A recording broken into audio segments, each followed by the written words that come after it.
Philippines. Isang napakalaking balita ang bumulaga sa basketball scene ngayon.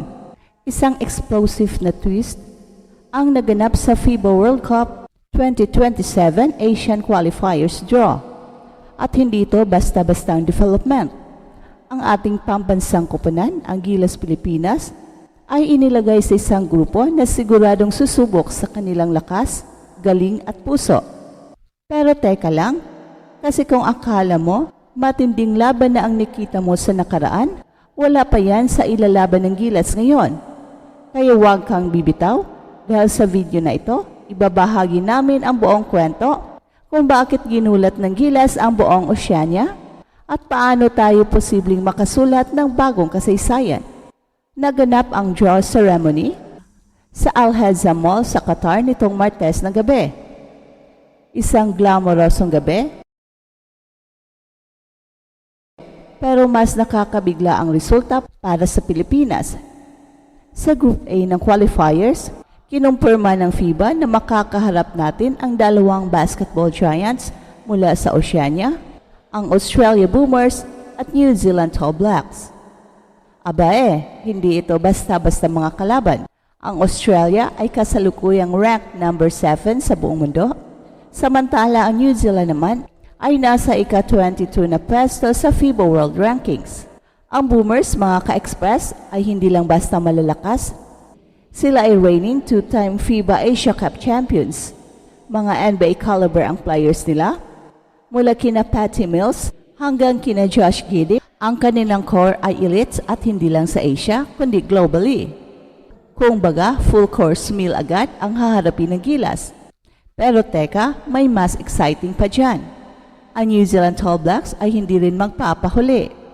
Isa rin itong kupunan na may matibay na sistema at physical na estilo ng laro. At dahil kasali rin sila sa Asia Cup 2025, mas marami pa tayong face-offs na aasahan. Sa katunayan, kakalaban lang natin sa kanila kamakailan at tabla ang naging resulta. Isang panalo, isang talo, so ibig sabihin, hindi imposible, pwede tayong manalo. May laban. Pero hindi lang yan ang dahilan kung bakit ginulat ng Gilas ang Oceania.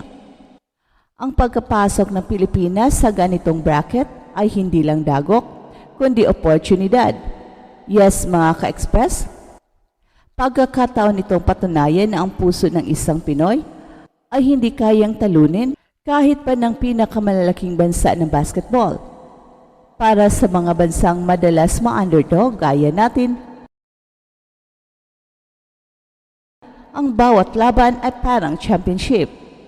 At sa bawat dunk, sa bawat defensive stop, sa bawat chant ng Gilas, tayo'y lumalaban hindi lang para sa panalo, kundi para sa dangal. At isa pa sa mga kalaban natin ay ang Guam, ranked number 88 sa mundo. At kung sa tingin mo'y sila ang easy win sa grupo, mag-isip kang muli. Dahil si Jericho Cruz na kilala natin sa PBA ay isa sa kanilang mga frontliners. At kung familiar ka sa style ni Cruz, alam mong hindi siya nagpapa-intimidate kahit kanino. Kaya kahit sila ang lowest rank sa Group A, hindi pwedeng kampante. Ang naging resulta ng draw para sa Gilas Pilipinas sa FIBA World Cup 2027 Asian Qualifiers ay may tuturing na isang group of death scenario. Kasama sa Group A ang dalawang pinakamalalakas na kupunan mula Oceania, ang Australia Boomers, ranked number 7 sa mundo, at New Zealand All Blacks, ranked number 22, na parehong may matatag na basketball programs, malalim na bench, at international experience. Idagdag pa ang Guam, na bagamat mas mababa ang ranking, number 88, ay may mga veterans tulad ni Jericho Cruz na may connection sa PBA.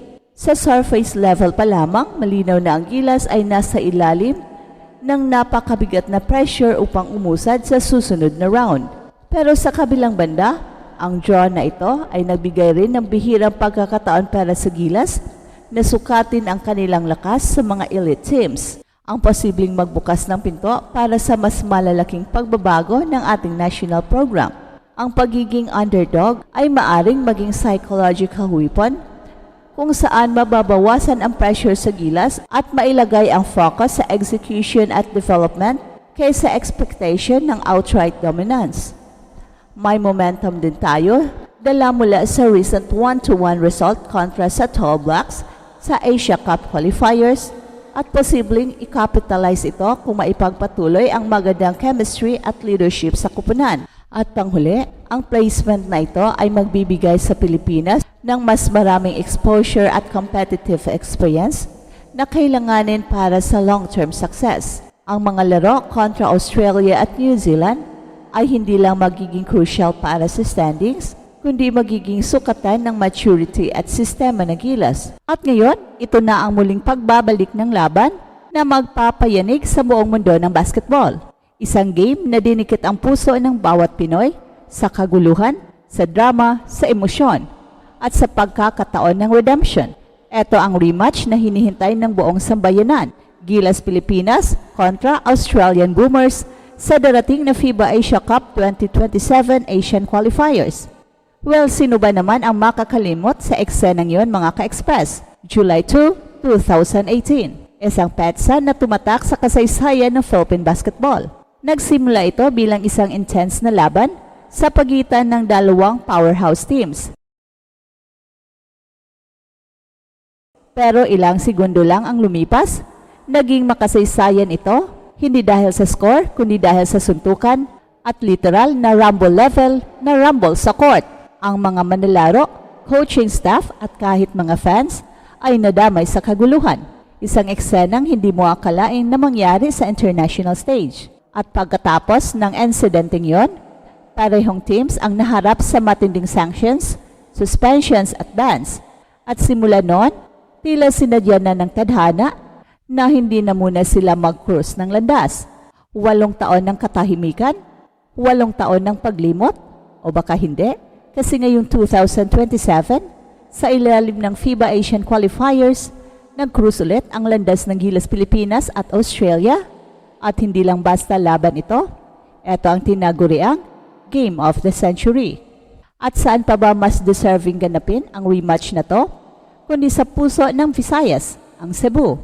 Sa loob ng bagong tayong SM Seaside Arena, isang state-of-the-art venue na parang sinadyang itayo para sa okasyong ito.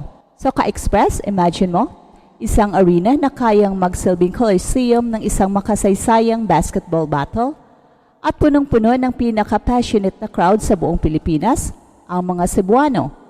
Wala tayong duda sa init ng crowd sa Manila, Davao o Bacolod, pero iba rin ang tapang at loyalty ng Cebu. Ilang dekada nang kilala ang mga Cebuano sa sports, lalo na sa boxing at ngayon sa basketball. Kaya siguradong hindi nila palalampasin ang pagkakataon na masaksihan ang pinaka-inaabangang pagbabalik ng Gilas versus Australia. At ayon sa latest update, 90% completed na ang construction ng SM Seaside Arena. Konti na lang ang finishing touches, basketball court, seating, aircon systems, at iba pang amenities, at ready na ito sa laban. So isipin mo to mga ka-express, ang arena ay mapupuno to the rafters, bawat 3-point shot ng Gilas, bawat drive ni Dwight Ramos, bawat dunk ni Kai Soto, sasabog ang sigawan sa buong Cebu. Para itong fiesta ng basketball, hindi lang laro, isang laban na punong-puno ng emosyon, pag-asa at redemption.